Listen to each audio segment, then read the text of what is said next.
In the realm of contemporary discourse on the African diaspora, the erudite and fervent Dr. Umar Johnson, revered as the Prince of Pan-Africanism, has recently proffered a commentary of profound significance. Yesterday morning with some good brothers from Toronto, Canada. Shout out to Brother Alex and my other brother who came down from Canada to interview the Prince of Pan-Africanism yesterday before the Source of Knowledge book giveaway.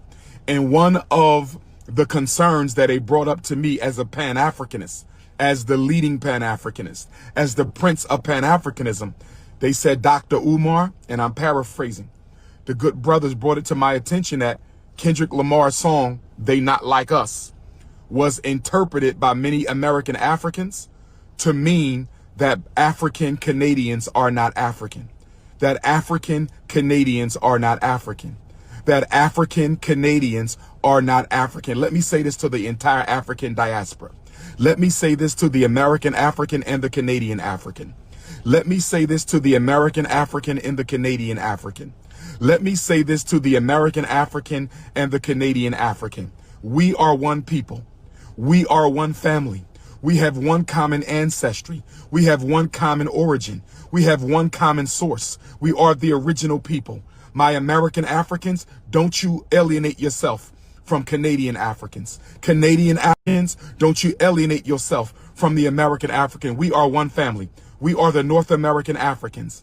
I said, if you are a Mexican African, a North American African, or a Canadian African, we are collectively the North American Africans. United we stand, divided we fall.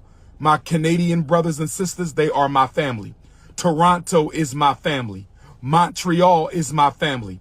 And if anybody tries to make jokes about the Canadian Africans, if anybody tries to say that my brothers and sisters north of the border are not members of the African family, if anybody tries to claim that the Canadian African is not a part, an integral part, an important part of the body of African people, then you are an enemy to Dr. Umar, and you are an enemy to African people, and you are an enemy of the Pan-African struggle. Now, I don't know if my brother Kendrick Lamar, who I love and respect, I don't know if my brother Kendrick Lamar, who I love and respect, I don't know if my brother Kendrick Lamar intended to alienate all African Canadians, all Canadian Africans. I did not think that was his intent.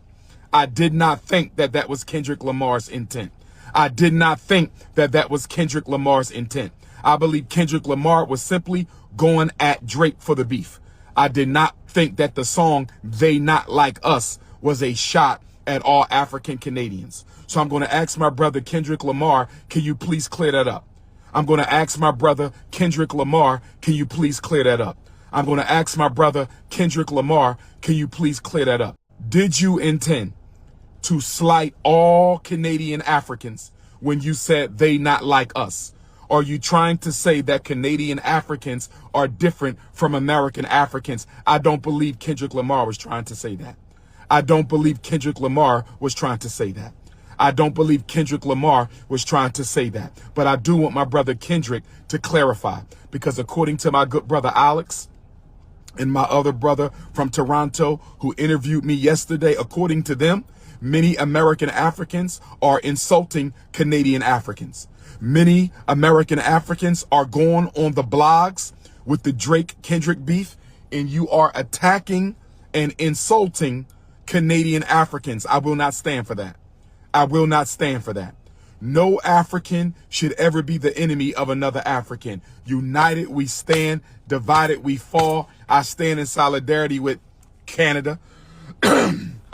I stand in solidarity with Black Canada. Those are my brothers and sisters. And I will see y'all October 5th and October 6th. His reflections, sparked by a purported schism initiated by Kendrick Lamar's lyrical barbs directed at Drake, have necessitated a robust defense of the collective identity of African peoples, transcending geographic demarcations. At the crux of Dr. Umar Johnson's disquisition is an unwavering affirmation of the unity of the African diaspora.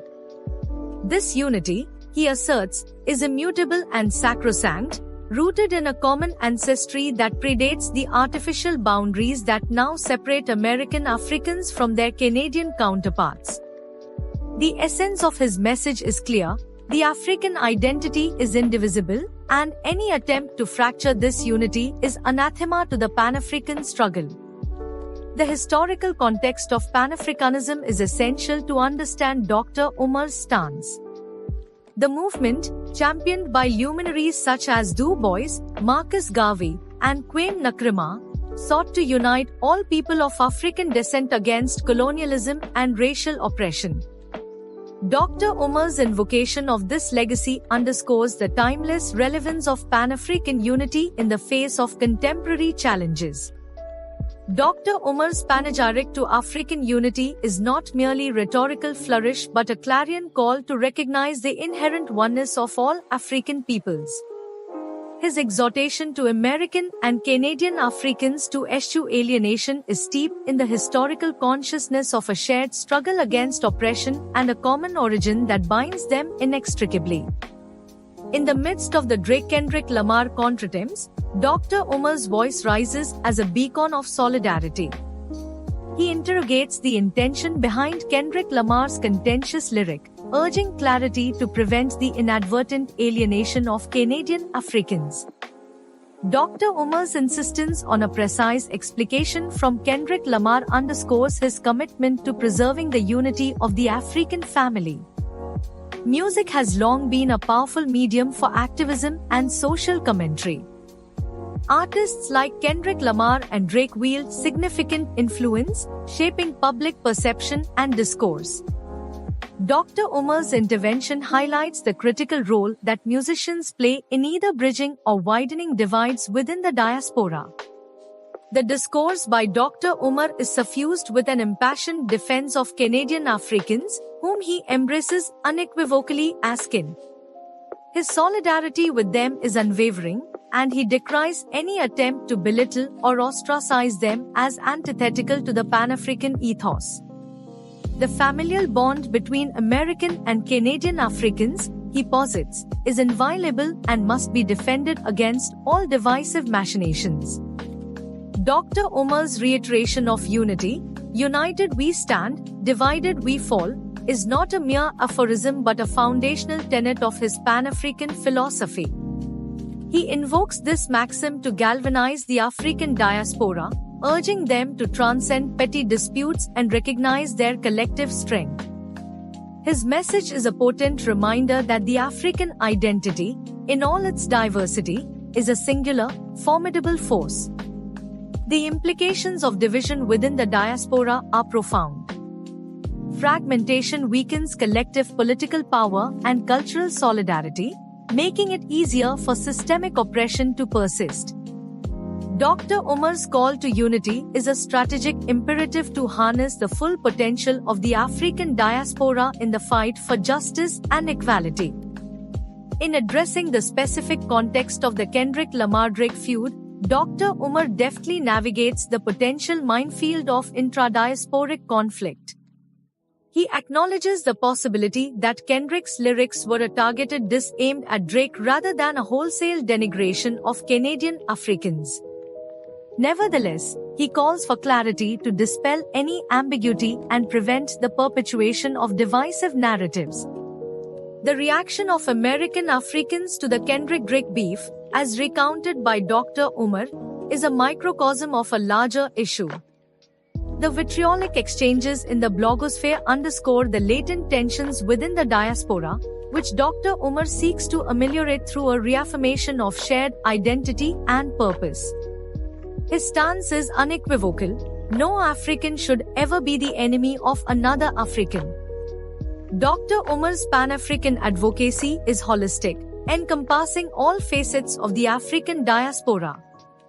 His solidarity with Canadian Africans is a testament to his inclusive vision of Pan-Africanism, which recognizes no borders and eschews all forms of divisiveness. His forthcoming visit to Canada is a symbolic reaffirmation of this solidarity, a gesture of unity and mutual respect. The Prince of Pan-Africanism's appeal to Kendrick Lamar for clarification is a strategic move to quell potential discord and reaffirm the unity of the African family. His respect for Kendrick as an influential voice in the community is evident, and he seeks to harness this influence for the greater good of the Pan-African cause.